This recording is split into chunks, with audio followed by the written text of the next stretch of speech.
Hai, hello, kita bertemu lagi.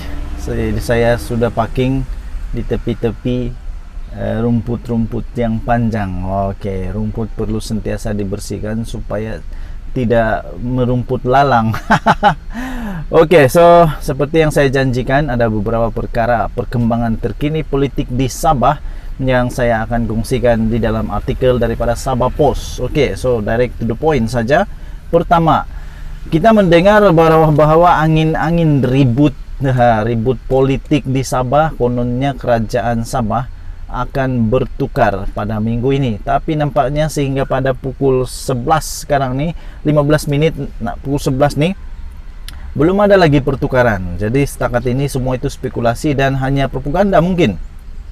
Jadi apapun masih ada beberapa jam untuk kita tunggu. Benarkah hujung minggu lah nih, hari Ahad sudah akan beralih kerajaan di Sabah, tapi nampaknya belum lagi, walaupun banyak cerita-cerita yang berlaku di Sabah. Kononnya apakah drone lah untuk apa siasat ahli Dewan Undangan Negeri.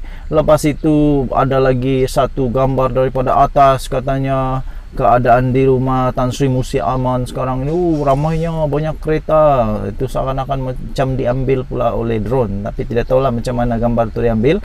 Tapi gambar daripada atas menunjukkan tempat kediaman yang dikatakan istana Tan Sri Musi aman itu memang banyak kereta lah. Jadi apa yang dibuat di sana tiada siapa yang tahu. Spekulasi saja mengatakan kononnya sedang mengumpul orang lah, untuk supaya mungkin dapat tukar kepada kerajaan baru. Tetapi itu tidak terjadi setakat ini. Apa yang terjadi adalah daripada Sabah Post, keterbukaan warisan tarik 750 lagi ahli baru. Wah, kata nak tukar kerajaan, tapi rupanya 750 ahli baru masuk dari kepada parti warisan nih. Keluar masuk. Okey, so gambarnya ada Datuk Peter Anthony mengambil apa ini, borang keahlian rasanya. So daripada pensiangan, keikhlasan dan keterbukaan Parti Warisan Sabah Warisan Bekerja untuk Rakyat telah berjaya menarik 750 orang ahli baru yang menyertai parti itu hari ini. Naib Presiden Warisan Datuk Peter Anthony berkata, penerimaan penduduk di pensiangan ini terhadap warisan jelas membuktikan penerimaan mereka terhadap cara kerja kerajaan pimpinan warisan di negeri ini. Okey, so itu pendapat beliau lah. Nah, pendapat kamu macam mana terpulang? Masing-masing ada persepsi masing-masing. Katanya lagi, ketika melihat gerak kerja dan janji yang ditunaikan serta keterbukaan Ketua Menteri dalam mendengar masalah rakyat telah menarik hati lebih ramai penyokong di peringkat akar umbi. Apapun tahniahlah kalau betul perkara ini. Itu yang membuatkan orang jatuh hati untuk menyertai warisan. Jadi kita akan terus bekerja dan membawa pembangunan di kawasan pensiangan ini, katanya semasa majlis penyerahan borang keahlian kepada warisan di Suk pada hari ini. Suk ini sebelah Keningau lah. Okey, mengenai usaha mengeluarkan kawasan hutan simpan, Menteri Pembangunan Infrastruktur ini berkata pihaknya sedang menyediakan dokumen bagi mendapatkan kelulusan memanfaatkan kawasan itu bagi pembinaan jalan Sapulut Pensiangan. Peter Anthony juga berkata kawasan sepanjang 16 km yang termasuk dalam kawasan diwartakan itu tidak mempunyai kayu, malah binatang juga tiada di situ. Okey, maka kita akan sediakan dokumen di peringkat kementerian sebelum isu ini dibawa ke Kabinet Negeri dan Sidang Dewan Undangan Negeri Sabah untuk kelulusan. Apabila ianya dikeluarkan, ia boleh digunakan untuk Kementerian Kerja Raya bagi menaik taraf Jalan Sapulut Pensiangan, ujarnya dalam ucapan tersebut. Okey, so sah 750 orang lagi ahli baru masuk dalam Parti Warisan Sabah. Tapi kita tidak tahu ini ahli parti daripada parti lain ataupun memang yang sebelum ini belum ada parti masuk Parti Warisan. Kita pun tidak pasti. Dan artikel kedua yang lebih panas tentang berita politik di Sabah adalah daripada Presiden SAPP, daripada Sabah Post juga artikelnya. SD bermakna Syafiee tidak percaya adun sendiri, kata Presiden SAPP. Ini bidasan sindiran perlian yang pedas. Yalah, kalau kau percaya dengan adun, kau tak payah nak ambil SD lah kan. Tapi kalau tidak percaya, memang terpaksa ambil SD lah, kata Presiden SAPP. Okey, so gambarnya Presiden SAPP Yong Teck Lee mendakwa warisan merupakan lubuk lompat parti dengan pembelot daripada Barisan Nasional telah menyertai parti itu. Yang ini dia ungkit semula apa yang terjadi selepas PRU ke-14, di mana banyak ahli-ahli Dewan Undangan Negeri telah melepaskan keahlian mereka daripada sesuatu parti itu, kemudian lompat kepada warisan, kerana waktu itu warisan menang di Sabah melalui pilihan raya. Sebenarnya tidak menang, tapi oleh kerana APCO menyokong warisan dan ada juga beberapa individu yang lompat ke warisan, maka dengan itu warisan diangkat semula. Sampai sekarang isu tentang Ketua Menteri Sabah belum selesai. Musa Aman melawan Tan Sri Musa Aman melawan si Shafie Apdal di Mahkamah Tinggi Kuala Lumpur untuk mencabar pelantikan pelantikan Shafie Apdal sebagai Ketua Menteri. Okey, jadi saya bacakan. Presiden SAPP Yong Teck Lee hari ini mendakwa Ketua Menteri Sabah hilang langkah dengan meminta ahli Dewan Undangan Negeri beliau sendiri untuk menandatangani akuan bersumpah SD untuk menyokongnya. Okey. Menurut Yong, pendedahan yang dibuat oleh beberapa adun warisan dan Pakatan Harapan bahawa mereka menandatangani SD menyokong Shafie sebagai Ketua Menteri menunjukkan beliau tidak lagi mempercayai adunnya sendiri. Wah, bahaya nih. Kalau orang rumah sendiri tidak dipercayai, susah.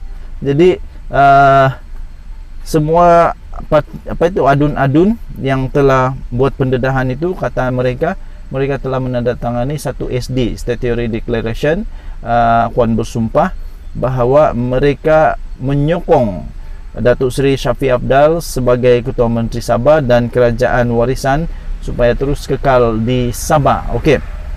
Adalah luar biasa bagi Ketua Menteri yang mendakwa mendapat sokongan 2/3 majoriti di adun Dewan Undangan Rakyat Negeri. Dewan Undangan Negeri perlu meminta adunnya sendiri menandatangani SD bagi menyokong beliau sebagai Ketua Menteri, katanya dalam kenyataan hari ini.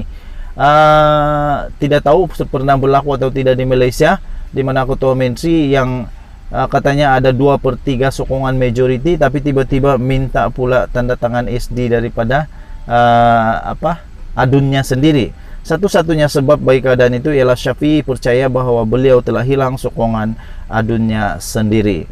Justru kewujudan SD adun penyokong kerajaan ini mendedahkan hakikat adanya masalah besar dalam gabungan yang diketuai oleh warisan itu. Semalam adun Inanam Kenny Chua menafikan beliau beralih sokongan daripada gabungan kerajaan warisan APCO DAPP KR kepada pembangkang dengan telah mendandatangani SD. Okey, so rupanya adun daripada Inanam Kenny Chua, beliau berkata beliau telah menandatangani SD menyokong Shafie Apdal. Chua berkata beliau menandatangani SD bagi menyokong Shafie dan kerajaan pimpinan warisan, bukannya orang lain. Yong hari ini mendakwa ketidakstabilan gabungan kerajaan yang diketuai oleh warisan diperhebatkan lagi oleh perebutan berhubung calon Perdana Menteri. Okey, kita tahu Datuk Seri Panglima Shafie Apdal telah dicalonkan sebagai Perdana Menteri oleh Pakatan Harapan negatif, Pakatan Harapan minus waktu itu, DAP dan Amanah. Okey, tapi pada mulanya dikatakan dicalonkan oleh Tun Mahathir, tapi selepas itu Tun Mahathir buat U-turn, katanya bukan dia yang calonkan tapi DAP dan Amanah. Kemudian DAP dan Amanah buat lagi U-turn, mereka pula menyokong Anwar Ibrahim. So keadaan sekarang Shafie Apdal memang tidak dapat sokongan daripada Pakatan Harapan untuk menjadi Perdana Menteri ke-9 Malaysia. Beliau berkata di peringkat pusat DAP dan PKR menyokong Anwar Ibrahim sebagai calon Perdana Menteri PH, tetapi di Sabah parti yang sama menyokong Presiden warisan Shafie Apdal. Jadi ini bikin bingung jugalah. Kalau diorang buat sokongan sebagai Shafie Apdal sebagai Ketua Menteri, jadi macam mana dia mau jadi Perdana Menteri? Mungkin itu maksud dia lah. Dalam pada itu yang berkata warisan tidak lagi perlu merungut tentang kemungkinan adunnya meninggalkan parti ini kerana katanya warisan adalah lubuk pembelotan. Beliau berkata pembelot daripada BN telah menyertai warisan.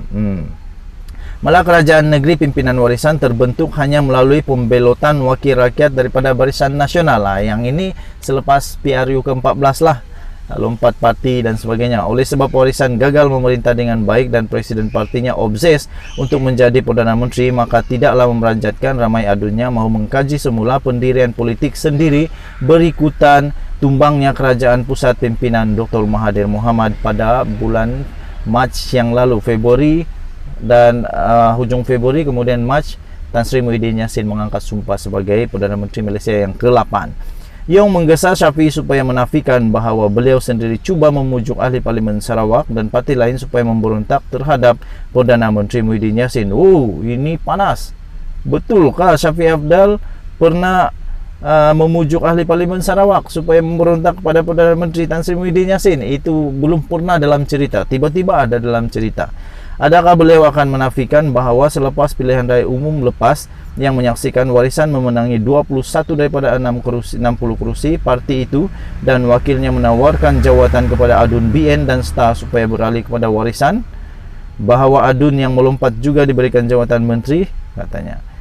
Okey, so itulah dua artikel daripada Sabah Post yang memberikan gambaran terbaru tentang politik di Sabah. So kita berdoa semoga politik Malaysia akan menjadi lebih baik. Nah, apa pendapat kamu? Kita jumpa lagi. Itu saja. Bye bye.